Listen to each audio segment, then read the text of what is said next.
अस्सलाम वालेकुम वरहमतुल्लाहि वबरकातुहू। मेरा नाम शौकत अली है। मैं सुबह पंजाब के ज़िला मुज़फ़्फ़रगढ़ से ताल्लुक़ रखता हूँ। अल्हम्दुलिल्लाह मैं मास्टर इंग्लिश हूँ। मैं कोशिश करूँगा अपनी सारी बात मैं उर्दू के अंदर करूँ। मैं प्राइवेट टीचर हूँ और मुख्तलिफ़ स्कूलों में मैं टीचिंग करता हूँ और ट्यूशन पढ़ाता हूँ। तो मैंने फेसबुक पे ऐड देखा, मेरा रब्ता तलत भट्ट साहब से हुआ। तो तलत भट्ट साहब से मेरी तफसीली बातचीत हुई। उन्होंने मुझे कुछ वॉइस सेंड की। वॉइस सेंड करने के बाद मैंने उनसे सवाल जवाब किए। तो उन्होंने मेरा रब्ता फिर मज़ीद सर असगर साहब से कराया। सर असगर साहब और सर तलत भट्ट साहब से मेरा 2 माह तक 2 मंथ्स मैंने रखते हैं 60 डेज़ 2 माह तक मेरा उनसे मुसलसल राबिता रहा।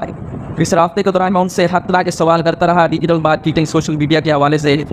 अल्हम्दुलिल्लाह बकरा इससे पहले मैंने अपनी ई पे करने के फ़ौरन ही सर असगर साहब ने मुझे ग्रुप के अंदर ऐड किया। ना सिर्फ ऐड किया बल्कि मेरे साथ फ़ौरन कॉल पे रब्ता किया और कहा बेटा आपके लेक्चर शुरू हो गए हैं। मैंने